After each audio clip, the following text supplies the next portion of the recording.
ജർമ്മനിയിലെ ഏറ്റവും വലിയ രണ്ടാമത്തെ സിറ്റിയായ ഹാംബർഗിലാണ് ഇന്ന് ഞാൻ നിൽക്കുന്നത്. ഇന്ന് നമ്മൾ കാണാൻ പോകുന്നത് ഹാംബർഗ് സിറ്റി അല്ല, മറിച്ച് നമ്മുടെ നാട്ടിൽ നിന്ന് രണ്ട് നേഴ്സുമാർ അവരുടെ കരിയർ ബിൽഡ് ചെയ്യാനായിട്ട് ജർമ്മനിയിൽ വന്നിട്ടുണ്ട്. അവർ ഹാംബർഗിലാണ് ജോലി ചെയ്യുന്നത്. അവരുടെ നാട്ടിൽ നിന്ന് ജർമ്മനിയിലേക്കുള്ള ഒരു കഥയാണ് ഇന്ന് നിങ്ങൾ യൂറോപ്യൻ സഞ്ചാരിയിലൂടെ അറിയാൻ പോകുന്നത്. അപ്പോൾ എല്ലാവർക്കും യൂറോപ്യൻ സഞ്ചാരിയുടെ പുതിയൊരു വീഡിയോയിലേക്ക് സ്വാഗതം.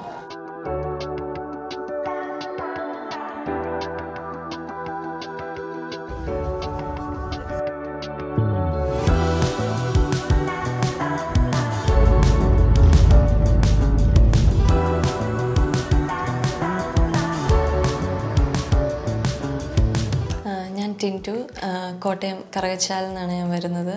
ഇവിടെ ഇപ്പോൾ ഒരു 1.5 വർഷമായിട്ട് ഞാൻ ഹാംബർഗിൽ രജിസ്റ്റേർഡ് നേഴ്സായിട്ട് വർക്ക് ചെയ്യുകയാണ്. എൻ്റെ പേര് അഞ്ജുഷ.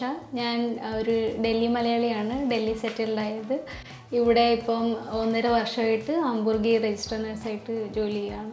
എന്തുകൊണ്ടാണ് നിങ്ങൾ ജർമ്മനി ചൂസ് ചെയ്തത്? എന്നെ സംബന്ധിച്ച് ഞാൻ ഒരു 2 വർഷമായിട്ട് ദുബൈയിൽ വർക്ക് ചെയ്തുകൊണ്ടിരിക്കുകയായിരുന്നു, രജിസ്റ്റേർഡ് നേഴ്സായിട്ട് തന്നെ. പക്ഷേ അവിടെ എന്ന് പറഞ്ഞാൽ കൂടുതലും കുറച്ച് വർക്ക് ലോഡ് കൂടുതലാണ്. 12 അവർ വർക്ക് ചെയ്യണം നമ്മൾ, കണ്ടിന്യൂസ് 12 അവർ ഡ്യൂട്ടി ഒക്കെ കഴിഞ്ഞ് കഴിയുമ്പോഴത്തേനും നമ്മൾ ഭയങ്കരമായിട്ട് ടയേർഡാകും. പിന്നെ ഫാമിലിക്ക് വേണ്ടി സ്പെൻഡ് ചെയ്യാനായിട്ട് നമുക്ക് ടൈമില്ല. പേയ്മെൻ്റ് ആണെങ്കിലും അത്ര ബെറ്റർ അല്ല കമ്പയർ ചെയ്യുമ്പോഴത്തേക്കിനും. നമ്മൾ നാട്ടിൽ നിന്ന് ഇവിടെ വന്ന് നിൽക്കുന്നു, എന്നിട്ടും അത്ര ഒരു മെച്ചമായ പേയ്മെൻറ്റും ഇല്ല.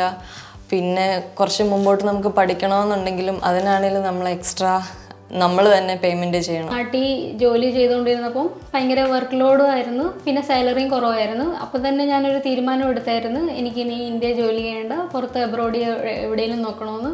അങ്ങനെയാണ് ഞാൻ ഒരു യൂട്യൂബ് വീഡിയോ വഴി ജർമ്മനി കുറിച്ച് അറിയുന്നതും അവിടെ ഇങ്ങനെ നേഴ്സുമാരെ ആവശ്യമുണ്ട്, പിന്നെ മുന്നോട്ടാണെങ്കിലും നമുക്ക് പൈസ കൊടുക്കാതെ തന്നെ പഠിക്കാമെന്നുള്ള ഒരു ഇത് കണ്ടപ്പോൾ എനിക്ക് താല്പര്യം തോന്നി. ലാംഗ്വേജ് പഠിച്ചാൽ ചിലവ് കുറഞ്ഞ് പോകാമല്ലോ എന്ന് അങ്ങനെ കണ്ടപ്പം താല്പര്യം തോന്നിയപ്പം ഞാൻ പിന്നെ ലാംഗ്വേജ് പഠിക്കാൻ തുടങ്ങി.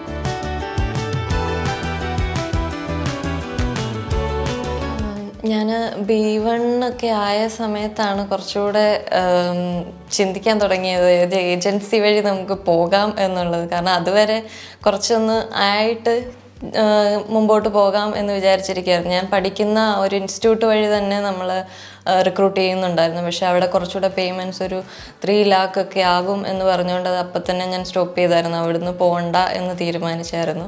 അതിനുശേഷം പിന്നെ വേറൊരു ഏജൻസീനെ കോണ്ടാക്ട് ചെയ്തു. അത് നാട്ടിൽ തന്നെ ഉള്ളതാണ്. അവരും ഇത് പറഞ്ഞ പോലെ അധികം പേയ്മെൻ്റ് ഒന്നും ആവില്ല എന്ന് പറഞ്ഞെങ്കിലും ഫസ്റ്റ് ഒരു കുറച്ച് അഡ്വാൻസ് പേയ്മെൻറ്റ് കൊടുത്തതിന് ശേഷം പിന്നീട് അവർ ഓരോരോ കാര്യങ്ങൾക്ക് എക്സ്ട്രാ പേയ്മെൻറ്റ്സ് പറയാൻ തുടങ്ങി. അതും കൂടെ ആയപ്പോഴത്തേക്കിന് മനസ്സിലായത് മുമ്പോട്ട് പോയി കഴിഞ്ഞാൽ ശരിയാവില്ല, അത്ര ജെന്യൂൻ അല്ല എന്ന് തോന്നിയതുകൊണ്ട് അതവിടെ സ്റ്റോപ്പ് ചെയ്തു. അത് കഴിഞ്ഞിട്ട് പിന്നെ മുമ്പോട്ട് വേറൊരു ഏജൻസി കണ്ടുപിടിക്കുക എന്നുള്ളൊരു ഭയങ്കര ബുദ്ധിമുട്ടായിരുന്നു. നമുക്ക് ഭയങ്കര ടെൻഷനായിരുന്നു.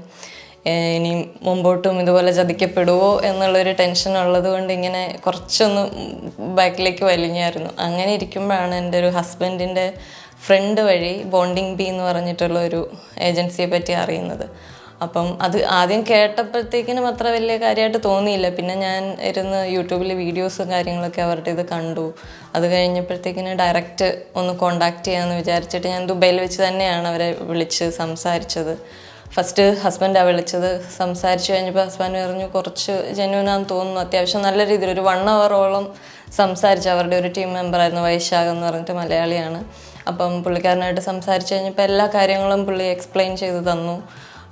പിന്നെ വീണ്ടും ഞങ്ങളൊരു നെക്സ്റ്റ് ഡേ ഒന്നും കൂടെ വിളിക്കാം ഒന്ന് ആലോചിച്ചിട്ടെന്ന് പറഞ്ഞു. അങ്ങനെ നെക്സ്റ്റ് ഡേ വീണ്ടും വിളിച്ചു, സംസാരിച്ചു. കാര്യങ്ങൾ നമുക്ക് ഡൗട്ട് കുറച്ച് കാര്യങ്ങളുള്ളതൊക്കെ ഒന്നുകൂടെ ചോദിച്ചു കഴിഞ്ഞപ്പോഴത്തേന് പേയ്മെൻറ്റിൻ്റെ കാര്യങ്ങളിലൊക്കെ അവർ ക്ലിയറായിട്ട് പറഞ്ഞു അധികം പേയ്മെൻ്റ് ഒന്നും ആവില്ല, ഇത്ര ആകുള്ളൂ എന്നുള്ളൊരു റേഞ്ചിൽ പറഞ്ഞു. അങ്ങനെ ഞങ്ങളെന്നാൽ തീരുമാനിച്ചു ഓക്കെ ഇത് പ്രോസസ്സ് സ്റ്റാർട്ട് ചെയ്യാം എന്ന് വിചാരിച്ച് B1 നിന്നുകൊണ്ട് തന്നെ നമുക്ക് പ്രോസസ്സിങ് സ്റ്റാർട്ട് ചെയ്യാമെന്ന് അവർ പറഞ്ഞു.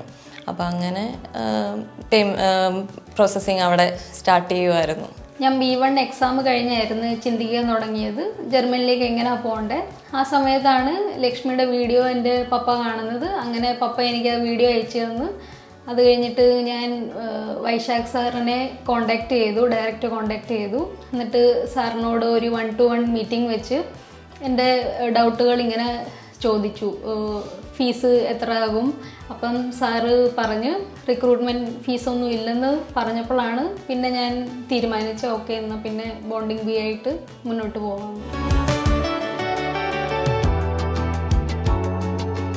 ഞാൻ ആദ്യമായിട്ട് ചോദിച്ച ക്വസ്റ്റ്യൻ അത് തന്നെയായിരുന്നു. അപ്പോൾ അവരപ്പം തന്നെ അതിനുള്ള ആൻസറും തന്നു. അതായത് ഞാൻ ലാംഗ്വേജ് പഠിച്ചത് പ്രൈവറ്റായിട്ടായതുകൊണ്ട് അതിന് വേണ്ടിയിട്ടുള്ള പൈസയും കാര്യങ്ങളും ആയി. പക്ഷേ ഇപ്പം അവർക്ക് പുതിയതായിട്ടൊരു ലാംഗ്വേജ് സ്കൂളും അവർ തുടങ്ങിയിട്ടുണ്ട്. അതും ഫ്രീ ആയിട്ടാണ് അവരിപ്പോൾ ചെയ്യുന്നത്. ഞങ്ങൾക്ക് അത് പ്രയോജനപ്പെട്ടില്ല, കാരണം അത് കുറച്ച് മുമ്പേ ആയതുകൊണ്ട്. അല്ലാണ്ടുള്ളതെന്ന് പറഞ്ഞാൽ ട്രാൻസ്ലേഷനും പിന്നെ അറ്റസ്റ്റേഷനും ഡോക്യുമെൻറ്റ്സ് ചെയ്യാനുള്ള ആ ഒരു പേയ്മെൻറ്റ് മാത്രം, ഒരു 35,000. അതല്ലാണ്ട് വേറെ ഒരു പേയ്മെൻറ്റ് നമുക്ക് കൊടുക്കേണ്ടതായിട്ട് വന്നിട്ടില്ല. എനിക്ക് തോന്നുന്നു അഞ്ജിഷയുടെ കാര്യത്തിലും അങ്ങനെ തന്നെയായിരുന്നു എന്നല്ലേ? അതെ, എൻ്റെ കാര്യത്തിലും അങ്ങനെ തന്നെയായിരുന്നു. ഞാൻ ജസ്റ്റ് അറ്റസ്റ്റേഷൻ ഫീസും സർട്ടിഫിക്കറ്റ് ട്രാൻസ്ലേറ്റ് ചെയ്ത ഫീസും പിന്നെ വിസ ഫീസ് മാത്രമേ ഞാൻ കൊടുത്തിട്ടുള്ളൂ. വേറൊരു ഫീസും അവരെന്നോട് ചാർജ് ചെയ്തിട്ടില്ല. പ്രോസസ്സ് എന്ന് പറഞ്ഞാൽ ഫസ്റ്റ് നമ്മൾ ഇത് കൺഫേം ചെയ്തതിന് ശേഷം അവർ ആദ്യമായിട്ട് പറഞ്ഞതെന്ന് പറഞ്ഞാൽ ഒരു ഇൻ്റഗ്രേഷൻ കോഴ്സ് ഉണ്ട് നമുക്ക്. അതൊരു 4 മൊഡ്യൂളാണ്. ആദ്യം ഫസ്റ്റ് മൊഡ്യൂൾ അറ്റൻഡ് ചെയ്യുക, അതൊരു ഇൻട്രൊഡക്ഷൻ പോലെയാണ്. അത് അറ്റൻഡ് ചെയ്തതിന് ശേഷം മാത്രം നമ്മൾ കൺഫേം ചെയ്താൽ മതി നമ്മൾ ഇതിനോട് മുമ്പോട്ട് പോകാൻ താല്പര്യമുണ്ടോ എന്നുള്ളത്.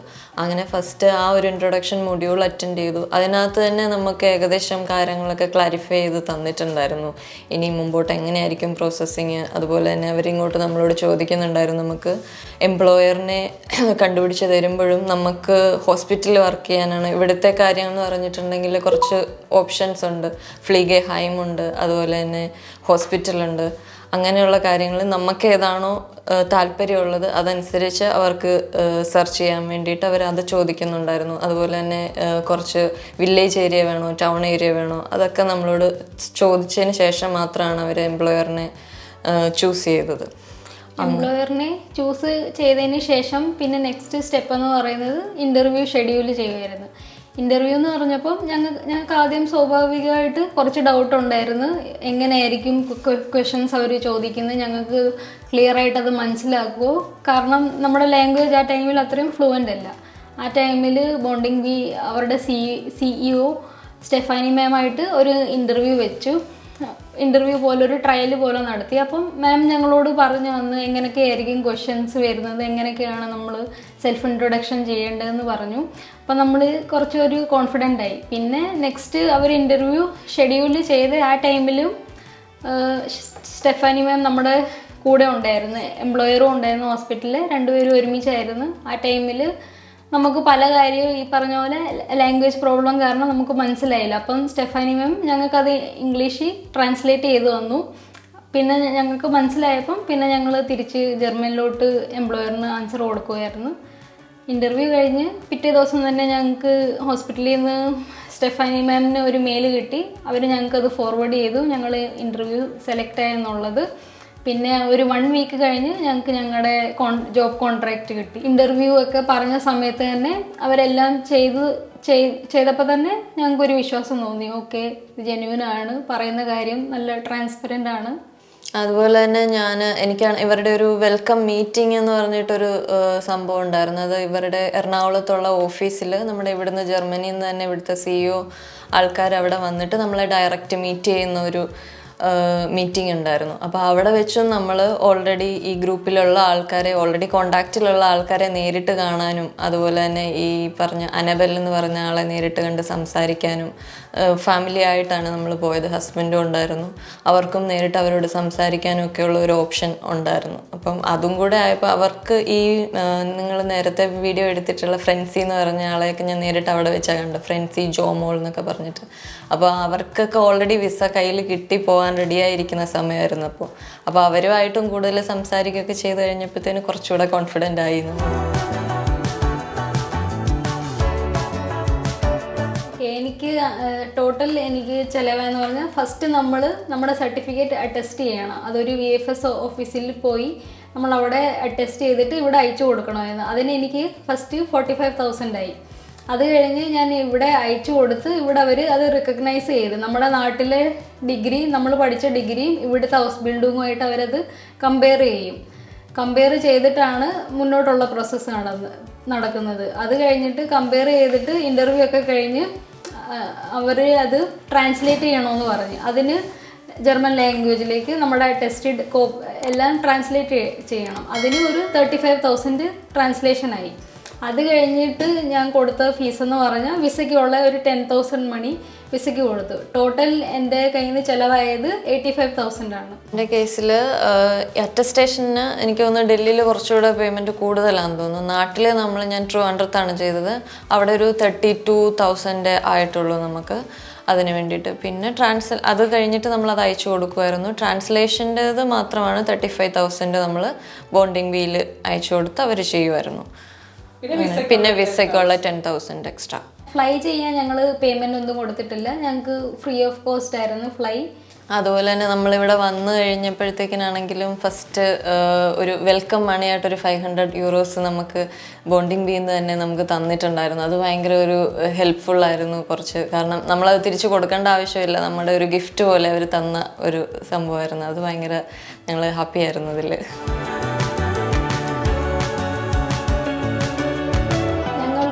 ഇങ്ങനെ നാട്ടിൽ വെച്ച് ഒരു ടെൻഷൻ ഉണ്ടായിരുന്നു, വീട്ടുകാർക്കും അതായിരുന്നു. വന്നു കഴിഞ്ഞ അക്കോമഡേഷൻ എന്തായിരുന്നു. അപ്പം ഇവിടെ വരുന്നതിന് മുമ്പേ നമുക്കൊരു മീറ്റിംഗ് ഉണ്ടായിരുന്നു. അതിനകത്ത് വൈശാഖ് സാറും ഇവരുടെ സിഇഒയും കോച്ചും എല്ലാവരുമായിട്ട്. അപ്പോൾ നമ്മൾ ഓൾറെഡി ഡിസ്കസ് ചെയ്തായിരുന്നു ഇവിടെ വന്നിട്ട് എങ്ങനെയായിരിക്കും അക്കോമഡേഷൻ, വൈഫൈ ഉണ്ടാവുമോ, വീട്ടിൽ വിളിക്കാൻ, കിച്ചൺ ഇങ്ങനെയായിരിക്കും. അപ്പോൾ അത് ഓൾറെഡി അവർ ഡൗട്ടെല്ലാം ക്ലാരിഫൈ ചെയ്ത് പറഞ്ഞു. 3 മാസം അക്കോമഡേഷൻ ഫ്രീ ആണ്. പിന്നെ അത് കഴിഞ്ഞ് നമുക്കൊരു പുതിയ അക്കോമഡേഷൻ കണ്ടുപിടിക്കണമെങ്കിൽ പോലും ബോണ്ടിങ് ബിയുടെ സപ്പോർട്ട് നമുക്കുണ്ടാവും. അതുപോലെ ഈവൻ നമ്മൾ കൊണ്ടുവരേണ്ട സാധനങ്ങളുടെ ലിസ്റ്റ് പോലും അവർ നമ്മൾ ബോണ്ടിങ് ബിയിൽ നിന്ന് നമുക്ക് അയച്ചു തന്നിട്ടുണ്ടായിരുന്നു. എന്തൊക്കെ സാധനങ്ങളൊക്കെ നമ്മൾ മെയിനായിട്ട് കൊണ്ടുവരണം മറക്കാതെ എന്നുള്ളത്. ആദ്യത്തെ ദിവസം എന്ന് പറഞ്ഞാൽ ഞങ്ങൾ എയർപോർട്ടിൽ വരുന്ന സമയത്ത് ഞങ്ങളെ പിക്ക് ചെയ്യാൻ ശരിക്കും പറഞ്ഞ ആൾ വരേണ്ടതാണ്. പക്ഷേ ഞങ്ങളെ ഓൾറെഡി ഇൻഫോം ചെയ്തിട്ടുണ്ടായിരുന്നു ഇവിടെ ഒരു സ്ട്രൈക്ക് ഉള്ളത് കാരണം ഞങ്ങളെ പിക്ക് ചെയ്യാൻ വരേണ്ട ആൾ ബെർലിനിലായിരുന്നു. അപ്പോൾ അവിടെ നിന്ന് ഇങ്ങോട്ടേക്ക് വരാനുള്ള ബുദ്ധിമുട്ട് കാരണം ഇൻ കേസ് വരാൻ പറ്റിയില്ല എന്നുണ്ടെങ്കിൽ ഞങ്ങൾക്ക് സ്റ്റേ ചെയ്യാൻ വേണ്ടിയിട്ട് ഈ എയർപോർട്ടിൻ്റെ അടുത്ത് തന്നെ ഹാംബർഗിൽ തൊട്ടടുത്ത് തന്നെ റാഡിസൺ എന്ന് പറഞ്ഞിട്ടൊരു ഹോട്ടലിൽ നമുക്ക് ഓൾറെഡി തന്നെ റൂം ബുക്ക് ചെയ്തിട്ടുണ്ടായിരുന്നു, ഫുഡ് ഇൻക്ലൂഡ് ചെയ്തിട്ട്. ഞങ്ങളെ അടുത്ത ദിവസം ബോണ്ടിങ് ബിയിൽ നിന്ന് ഒരാൾ പിക്ക് ചെയ്യാൻ വന്നിട്ട് ഞങ്ങളെ നേരെ എവിടെയാണ് ഞങ്ങളുടെ ഹോസ്പിറ്റൽ അവിടെ കൊണ്ടുപോയി ഫസ്റ്റ് തന്നെ ഞങ്ങളെ ഹോസ്പിറ്റലുമായിട്ട് ഇൻട്രൊഡ്യൂസ് ചെയ്യിപ്പിച്ചു. അത് കഴിഞ്ഞ് ഞങ്ങളെ ഹോസ്പിറ്റലിന് അക്കോമഡേഷൻ ആയിരുന്നു ഞങ്ങൾക്ക് ആദ്യത്തെ ഒരു 3 മാസം. അപ്പം ഞങ്ങളെ റൂമിൽ വരെ കൊണ്ടാക്കി. എന്നിട്ട് അത് കഴിഞ്ഞിട്ടും നെക്സ്റ്റ് ഡേ ബോണ്ടിങ് ബിയുടെ ആ ആൾ തന്നെ വന്നിട്ട് ഞങ്ങൾ ആദ്യമായിട്ട് വന്നതുകൊണ്ട് ഇവിടുത്തെ കട എവിടെയൊക്കെയാണ് എന്തൊക്കെയാണ് വാങ്ങിക്കേണ്ടതെന്നും ഒരു ഐഡിയ ഇല്ലായിരുന്നു. അപ്പം പുള്ളിക്കാരി തന്നെ ഞങ്ങളെ എല്ലായിടത്തും കൂടെ കൊണ്ടുപോയി എല്ലാം കാണിച്ചു തന്നു. പിന്നെ ഇവിടെ വരുമ്പം ഒരു ഫസ്റ്റ് സ്റ്റെപ്പ് എന്ന് പറഞ്ഞാൽ നമ്മൾ എവിടെയാണ് താമസിക്കേണ്ടത് അവിടെ നമുക്കൊരു രജിസ്റ്റർ ചെയ്യണം. റാത്ത് ഹൗസ് എന്ന് പറഞ്ഞ സ്ഥലത്ത് പോയി മെൽഡേവ് ഷൈനികുങ്ങിന് രജിസ്റ്റർ ചെയ്യണം. അതിനും പുള്ളിക്കാരി ഞങ്ങളുടെ കൂടെ വന്ന് അവിടെ കൊണ്ടുപോയി എല്ലാം ഞങ്ങളുടെ കാര്യമെല്ലാം ഫുള്ള് 2 ദിവസം കൊണ്ട് ചെയ്ത് കഴിഞ്ഞിട്ടാണ് തിരിച്ചു പോയത്. പുതിയൊരു രാജ്യത്ത് വരുമ്പോൾ നമ്മൾ അറിഞ്ഞിരിക്കേണ്ട ഒരുപാട് കാര്യങ്ങളും ഉണ്ട്. പിന്നെ നമുക്ക് ഇന്റഗ്രേറ്റ് ചെയ്യാനായിട്ടും ഒരുപാട് താമസം എടുക്കും. നിങ്ങളുടെ കേസിൽ എങ്ങനെയായിരുന്നു ആ ഒരു ഇന്റഗ്രേഷൻ ജർമ്മനി ആയിട്ട്? അത് ഇവരുടെ കേസിൽ നമുക്ക് ഏറ്റവും സ്പെഷ്യലായിട്ട് തോന്നിയ ഒരു കാര്യം എന്ന് പറഞ്ഞാൽ നമുക്ക് ഒരു കോച്ചിനെ അവർ അസൈൻ ചെയ്ത് തരും. അത് നമ്മളിങ്ങോട്ട് പോരുന്നതിന് മുമ്പ് തന്നെ നമുക്ക് ആ കോച്ചുമായിട്ടൊരു കോണ്ടാക്റ്റ് തന്നിട്ടുണ്ടായിരുന്നു, ഒരു മീറ്റിംഗ് വെച്ചിട്ടുണ്ടായിരുന്നു. ഒരാൾക്ക് ഒരു കോച്ച് എന്നുള്ള രീതിയിലാണ് അവർ തരുന്നത്. അത് ഇവിടെ തന്നെ ഉള്ള ഒരാളായിരിക്കും. അപ്പോൾ അവരുമായിട്ട് നമുക്ക് സംസാരിക്കാം, ഇന്ന ആളാണ്, നമ്മൾ അങ്ങോട്ടും ഇങ്ങോട്ടും സെൽഫ് ഇൻട്രൊഡ്യൂസ് ചെയ്യാനൊക്കെ ആയിട്ടൊരു മീറ്റിംഗ് വരുന്നതിന് മുമ്പ് വെച്ചു. അതിനുശേഷം പിന്നെ ഇവിടെ വന്നതിന് ശേഷം നമ്മൾ എല്ലാ കാര്യങ്ങൾക്കും നമ്മുടെ ഫസ്റ്റ് കോണ്ടാക്റ്റ് ആ കോച്ചായിരിക്കും. അപ്പം അവരുമായിട്ട് നമുക്ക് മന്ത്ലി ഒരു 2 മീറ്റിംഗ് ഉണ്ടാവും. ആ സമയത്ത് നമുക്കുള്ള ക്വസ്റ്റ്യൻസും ക്വയറീസും കാര്യങ്ങളൊക്കെ അവരോട് സംസാരിക്കാം. അപ്പം നമുക്ക് എന്തെങ്കിലും പ്രശ്നങ്ങളുണ്ടെങ്കിൽ അത് സംസാരിക്കാം. അതിനൊക്കെയുള്ള റിപ്ലൈ അവരിൽ നിന്ന് നമുക്ക് കിട്ടും. അതുപോലെ അവർ മെയിനായിട്ട് ഞങ്ങളെ ഹെൽപ്പ് ചെയ്തത് ഇവിടെ വന്നിട്ട് ഒരു ബാങ്ക് അക്കൗണ്ട് എടുക്കാൻ നമുക്ക് അപ്പോയിൻമെൻ്റ് ഒക്കെ എടുക്കണം. അപ്പം വന്ന സമയത്ത് നമുക്ക് വലിയ ധാരണയില്ലായിരുന്നു എങ്ങനെയാണ് അപ്പോയിൻമെൻ്റ് എടുക്കുന്നത്. അതിനവർ നമ്മളെ സപ്പോർട്ട് ചെയ്തു. പിന്നെ ഇന്ത്യയെ പോലെ ഇവിടെ നമുക്ക് എല്ലാ ക്ലിനിക്കിലും പോകാൻ പറ്റത്തില്ല. നമുക്ക് ഇവിടെ ഒരു ഹൗസ് ആർട്സിനെ വേണം. ആ അടുത്ത് മാത്രമേ നമുക്ക് എന്തെങ്കിലും നമ്മൾ സിക്കാകുമ്പോൾ പോകാൻ പറ്റത്തുള്ളൂ. അപ്പോൾ ആ ഹൗസ് ആർട്സിനെ കണ്ടുപിടിക്കാനും പിന്നെ അതുകൂടാതെ ഞങ്ങൾക്ക് 1 വർഷം വരെ ആയിരുന്നു ഞങ്ങളുടെ വിസ. എക്സാം വരെ വിസ കഴിയുമ്പം അത് നീട്ടണമായിരുന്നു. അപ്പോൾ ആ കോച്ച് ഞങ്ങളെ ഹെൽപ്പ് ചെയ്തു. അതിന് വേണ്ടിയിട്ട് അപ്പോയിൻമെൻറ്റ് എടുക്കാനും എന്തൊക്കെ പേപ്പർ ആ വിസ നീട്ടാൻ ഇനി സബ്മിറ്റ് ചെയ്യുന്നത് അതും കോച്ചായിരുന്നു ഗൈഡൻസ് തന്നത്. പിന്നെ ഇവിടെ വന്ന സമയത്തും ഞങ്ങൾക്ക് ഒരു 6 months ലാംഗ്വേജ് നല്ല പ്രോബ്ലം ഉണ്ടായിരുന്നു. ആ ടൈമിൽ ഈ മീറ്റിങ്ങിനകത്ത് കോച്ച് നമുക്ക് ടിപ്സൊക്കെ പറഞ്ഞു തരും, എങ്ങനെയാണ് നമ്മുടെ ലാംഗ്വേജ് കുറച്ചും കൂടി ഇമ്പ്രൂവ് ആക്കേണ്ടത്, അതൊക്കെ കോച്ച് ഹെൽപ്പ് ചെയ്തായിരുന്നു. പിന്നെ വേറൊരു കാര്യമുള്ളതെന്ന് പറഞ്ഞാൽ നമുക്ക് ഫാമിലി റീയൂണിയനാണ്. ഫാമിലിയെ നമുക്ക് ഇങ്ങോട്ട് കൊണ്ടുവരാൻ വേണ്ടിയിട്ട് എന്തൊക്കെ കാര്യങ്ങൾ ചെയ്യണം അതിനൊക്കെ ആയിട്ടും ഒരു ഗൈഡൻസും സപ്പോർട്ടും അവർ ചെയ്തു തരും എന്നാണ് പറഞ്ഞിട്ടുള്ളത്. ഇതുവരെ ഞങ്ങൾ സ്റ്റാർട്ട് ചെയ്തിട്ടില്ല. അപ്പോൾ അതിൻ്റെ കേസിലും നമുക്ക് എന്തൊക്കെ പേപ്പേഴ്സാണ്, എന്തൊക്കെ പേപ്പർ വർക്കാണ് ചെയ്യേണ്ടത്, എവിടെയാണ് സബ്മിറ്റ് ചെയ്യേണ്ടത്, അതിനൊക്കെയുള്ള ഗൈഡൻസും അവർ ചെയ്തു തരുന്നുണ്ട്. അതായത് നമുക്കിവിടെ ഒരു രജിസ്റ്റേർഡ് നഴ്സായിട്ട് വർക്ക് ചെയ്യണമെങ്കിൽ ഇവിടുത്തെ ഒരു എക്സാം ഉണ്ട് രജിസ്റ്റേർഡ് നഴ്സ് ആവാൻ വേണ്ടിയിട്ട്. അനർക്കനോം എന്ന് പറയും. ഇതിനകത്ത് തന്നെ ഒരു 2 ടൈപ്പ് ഉണ്ട്. അൻപാസുങ് ലെർഗാങ് ഉണ്ട്, അതുപോലെ കെന്നിസെ പ്രൂഫുങ്. കോമൺലി എല്ലാവരും പറയുന്ന കെന്നിസെ പ്രൂഫുങ് വളരെ ടഫാണ്, നമുക്ക് കിട്ടാനായിട്ട് ഇച്ചിരി ബുദ്ധിമുട്ടാണ്. ഇതിനകത്ത് 2 ചാൻസേ ഉള്ളൂ നമുക്ക് എഴുതാൻ വേണ്ടിയിട്ട്.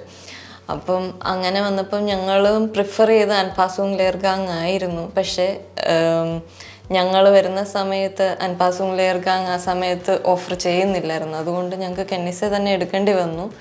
അതിനുശേഷം ആണെങ്കിൽ ഞങ്ങൾക്ക് ബോണ്ടിങ് വിയും ഹോസ്പിറ്റലും കൂടെ കമ്പൈൻ ചെയ്തിട്ട് ഒരു ഓൺലൈൻ കോഴ്സ് 6 months ലിങ്കോഡ എന്ന് പറഞ്ഞിട്ടുള്ള ഒരു ഷൂളെ വഴിയിട്ട് ആയിരുന്നു ഞങ്ങൾക്ക് ഈ കോഴ്സ്. അപ്പോൾ അതിൽ ഞങ്ങൾ ഫസ്റ്റ് ഒരു 1 month കഴിഞ്ഞപ്പോൾ തന്നെ ഞങ്ങൾക്ക് മനസ്സിലായി ഞങ്ങൾക്കത് ഈ എക്സാമിന് ഓറിയൻറ്റഡ് ആയിട്ട് ഞങ്ങൾക്കത് അത്ര അങ്ങോട്ട് സപ്പോർട്ട് ചെയ്യുന്നില്ല. അവർ കൂടുതലും മെയിൻലി ലാംഗ്വേജ് ബേസ്ഡ് ആണ് പോകുന്നത്. അപ്പോൾ അത് ഞങ്ങൾക്ക് ബുദ്ധിമുട്ടാണെന്ന് പറഞ്ഞപ്പം തന്നെ ബോണ്ടിങ് ബി ഡയറക്റ്റ് ഹോസ്പിറ്റലിനെ കോണ്ടാക്ട് ചെയ്തിട്ട് അവർ ഞങ്ങൾക്ക് വേണ്ടി സംസാരിച്ചു. ഞങ്ങൾക്ക് കെന്നിസ് പ്രൂഫിങ് ചെയ്യാൻ താല്പര്യമില്ലെന്ന് സംസാരിച്ചപ്പം ഇപ്പോൾ ഹോസ്പിറ്റലിൽ നിന്ന് പിന്നെ അവർ എംപ്ലോയ്മെൻറ്റ് ഏജൻസിയാണ് ഈ എക്സാമിന് വേണ്ടിയിട്ട് പൈസ തരുന്നത്. അവരോട് സംസാരിച്ചപ്പം പക്ഷെ അവർ പറഞ്ഞു ഇതല്ലാതെ ഇനിയും വേറെ ഓപ്ഷൻ ഇല്ല, ഓൾറെഡി ഞങ്ങൾ നിങ്ങൾക്ക് വേണ്ടി ഫണ്ട് റിലീഫ് ചെയ്തു, ഇനിയും അത് റീഫണ്ട് ആകത്തില്ല. അപ്പം പിന്നെ ഞങ്ങൾ അതുമായിട്ട് മുന്നോട്ട് പോകാൻ തന്നെ തീരുമാനിച്ചു. ആ ടൈമിൽ പോലും എല്ലാ മാസത്തിലും ഹോസ്പിറ്റലുമായിട്ട് നമ്മുടെ ബോണ്ടിങ് ബിയുടെ സിഇഒയ്ക്ക് എല്ലാ മാസവും അവർ മീറ്റിംഗ് വെക്കുന്നുണ്ടായിരുന്നു, ചോദിക്കുന്നുണ്ടായിരുന്നു ഞങ്ങളെ എങ്ങനെയൊക്കെ അവർക്ക് സപ്പോർട്ട് ചെയ്യാൻ പറ്റും. ഞങ്ങൾ എക്സാം എഴുതാൻ ഞങ്ങൾ കോൺഫിഡൻറ്റ് അല്ല എന്ന് ഞങ്ങൾ ബോണ്ടിങ് വിയോടും ഹോസ്പിറ്റലുകാരോടും പറഞ്ഞപ്പം അവർ പിന്നെ ഞങ്ങളെ 1 മാസം ഷൂളെ വിട്ട് അങ്ങനെ അതായത് മാക്സിമം അവർക്ക് എന്തുമാത്രം സപ്പോർട്ട് ചെയ്യാമോ അത്രയും സപ്പോർട്ട് നമുക്ക് തന്നു. അതായത് ഒരു 1 month ആണെങ്കിൽ പോലും ഇപ്പം ഞങ്ങളുടെ ബാക്കിൽ ഇനി വരുന്ന ആൾക്കാർക്ക് വേണ്ടിയിട്ട് അവർ ഞങ്ങൾ ഈ ഒരു ഇത് പറഞ്ഞതുകൊണ്ട് അവർക്ക് ലിങ്കോട മാറ്റിയിട്ട് പുതിയൊരു രീതിയിൽ അൻപാസുങ് ആക്കി മാറ്റി ഷൂളയിൽ ഡയറക്റ്റ് പോയി പഠിക്കാൻ വേണ്ടിയിട്ട്. അപ്പോൾ ആ ഒരു രീതിയിൽ ഞങ്ങൾക്കും ഒരു 1 monthലേക്ക് അവരുടെ കൂട്ടത്തിൽ ക്ലാസ് തന്ന് എങ്ങനെയാണ് എക്സാം, ഏത് രീതിയിലാണ് നമ്മൾ പ്രിപ്പയർ ചെയ്യേണ്ടത് എല്ലാം പറഞ്ഞു തരാൻ വേണ്ടിയിട്ട് അങ്ങനെ ഒരു 1 month ക്ലാസ്സും നമ്മൾ ഹോസ്പിറ്റലുകാർ തന്നെ പേയ്മെൻറ്റ് ചെയ്തിട്ട് നമുക്ക് തന്നു. അതും ഭയങ്കര ഒരു സപ്പോർട്ടായിരുന്നു. അങ്ങനെയാണ് നമ്മൾ കുറച്ച് കോൺഫിഡൻ്റ് ആയത്. കാരണം എങ്ങനെ നമ്മൾ എക്സാമിന് പ്രിപ്പയർ ചെയ്യണമെന്ന് അതുവരെ നമുക്ക് അറിയത്തില്ലായിരുന്നു. എങ്ങനെ പോയാലും ഒരു 2 ലക്ഷം അടുത്ത് നമുക്ക് കയ്യിൽ കിട്ടുന്നുണ്ട്. അപ്പോൾ അതിനകത്തുനിന്ന് നമ്മുടെ ചിലവും കാര്യങ്ങളും ഒക്കെ കഴിഞ്ഞിട്ട് എത്ര ചിലവായെന്ന് പറഞ്ഞാലും ഒരു 50,000 കൂടുതൽ നമുക്ക് നാട്ടിൽ എന്തായാലും മന്ത്ലി അയക്കാനായിട്ടുള്ള ഒരു ഓപ്ഷനുമുണ്ട്. പിന്നെ ഉള്ളതെന്ന് പറഞ്ഞാൽ ഞാനാണെങ്കിൽ ദുബായിലും നാട്ടിലുമൊക്കെ വർക്ക് ചെയ്തിട്ടുണ്ട്. അത് വെച്ച് കമ്പയർ ചെയ്യുമ്പോഴാണെങ്കിൽ പോലും നമുക്ക് അവിടുത്തെ ലൈഫാണെങ്കിലും ഇവിടുത്തെ ലൈഫായിട്ട് കമ്പയർ ചെയ്യുമ്പോഴത്തേനും കൂടുതൽ സമയം നമുക്ക് കിട്ടുന്നുണ്ട്. ഡ്യൂട്ടി അവേഴ്സ് ആയാലും അവിടെ വളരെ കൂടുതലാണ്. ഒരു 12 hours ഷിഫ്റ്റ് ഉണ്ട്, ഇവിടെ 8 hours ഉള്ളൂ. അതുപോലെ തന്നെ എക്സ്ട്രാ സൺഡേ സാറ്റർഡേ ഡ്യൂട്ടി ചെയ്ത് കഴിഞ്ഞാൽ നമുക്കിവിടെ എക്സ്ട്രാ നമുക്ക് പേയ്മെൻറ്റ് വരുന്നുണ്ട്. അതൊന്നും അവിടെ കിട്ടാറില്ല. അതുപോലെ തന്നെ ഇവിടുത്തെ കാര്യം വെച്ച് നോക്കുമ്പോൾ നമ്മളിപ്പം നമ്മുടെ ഡ്യൂട്ടി ഷിഫ്റ്റ് കഴിഞ്ഞിട്ടൊരു 1/2 hour എക്സ്ട്രാ നിന്നാൽ പോലും നമ്മളത് നോട്ട് ചെയ്തിട്ടുണ്ടെങ്കിൽ അതിനുള്ള പേയ്മെൻറ്റ് നമുക്ക് എക്സ്ട്രാ കിട്ടും. അതുപോലെ എന്താ പറയുക, നമുക്ക് ക്രിസ്മസ് ഹോളിഡേയ്സ് അങ്ങനെയുള്ള കാര്യങ്ങളിലൊക്കെ നമുക്ക് എക്സ്ട്രാ പേയ്മെൻ്റ് ഉണ്ട്. ക്രിസ്മസിന് ഡബിൾ സാലറി കിട്ടുന്നുണ്ട്. അങ്ങനത്തെ കാര്യങ്ങളൊന്നും തന്നെ നമ്മുടെ നാട്ടിലായാലും വേറെ എവിടെ ആയാലും ഇല്ല. അത് കമ്പയർ ചെയ്ത് നോക്കുമ്പോഴത്തേക്കിന് വളരെ ഹാപ്പിയാണ് ഇവിടുത്തെ ഒരു ലൈഫ് എന്ന് പറയുന്നത്.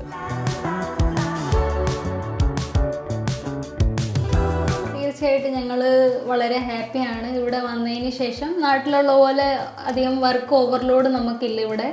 കമ്പയർ ചെയ്യുമ്പോൾ വർക്കിംഗ് അവേഴ്സ് ആണെങ്കിലും പിന്നെ ഇവിടെ നാട്ടിൽ പോലെ ഒരാൾ തന്നെയല്ല ജോലി ചെയ്യുന്നത്. നമുക്കിവിടെ ഒരു ടീം വർക്കാണ് നമുക്കിവിടെ കാണാൻ പറ്റുന്നത്. പിന്നെ അതുകൂടാതെ തന്നെ നമുക്ക് നാട്ടിലെ പോലെയല്ല, സാലറിയുടെ കാര്യത്തിലാണെങ്കിലും എല്ലാ എലവൻസും അതിലൊക്കെ ഞങ്ങൾ വളരെ ഹാപ്പിയാണ് ഇവിടെ. ഞാൻ ദുബായ് വെച്ച് കമ്പയർ ചെയ്യുമ്പോഴത്തേക്കിനും വളരെ ഹാപ്പിയാണ്. കാരണം ബേസിക്കലി നമ്മുടെ ഇൻകം തന്നെ, അതായത് ഇപ്പം നമ്മൾ കുട്ടികളെ പഠിപ്പിക്കാനാണെങ്കിൽ പോലും അവിടെ ഒരു ഇന്ത്യൻ സ്കൂളിൽ വിടണം എന്നുണ്ടെങ്കിൽ നമുക്ക് നമ്മുടെ സാലറി വെച്ചിട്ട് മീറ്റ് ചെയ്യാൻ പറ്റില്ല.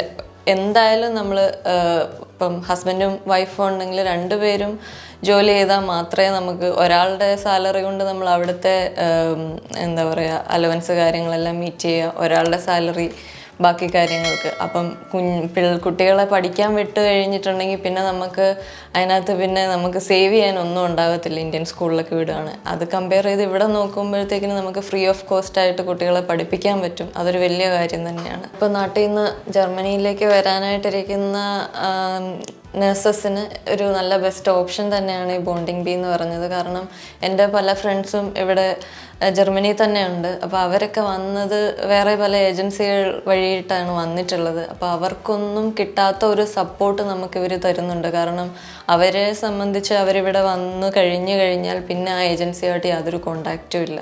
കാരണം മുമ്പോട്ട് എന്തെങ്കിലും ഒരു കാര്യം ചെയ്യണം. ചിലർക്കാണെങ്കിൽ ഇവിടുത്തെ അക്കോമഡേഷൻ വരെ സ്വന്തമായിട്ട് നമ്മൾ കണ്ടുപിടിക്കേണ്ട ഒരു അവസ്ഥ വന്നിട്ടുണ്ട്. അത് വെച്ചിട്ട് കമ്പയർ ചെയ്ത് നോക്കുമ്പോഴത്തേനും നമ്മളെ സംബന്ധിച്ച് വളരെ നല്ല രീതിയിൽ ഇവർ സപ്പോർട്ട് ചെയ്യുന്നുണ്ട്. നമുക്കൊരു സ്ട്രെസ്സും സ്ട്രെയിനും ഇല്ലാതെ നമ്മുടെ നാട്ടിലിരിക്കുന്ന ഫാമിലിക്കാണെങ്കിൽ പോലും ഒരു ടെൻഷനും ഇല്ലാണ്ട് നമുക്ക് ഇങ്ങോട്ട് പോരാൻ പറ്റും. അതൊരു വലിയ കാര്യം തന്നെയാണ്. എല്ലാ കാര്യത്തിലും അവർ സപ്പോർട്ട് ചെയ്യുന്നുണ്ട്.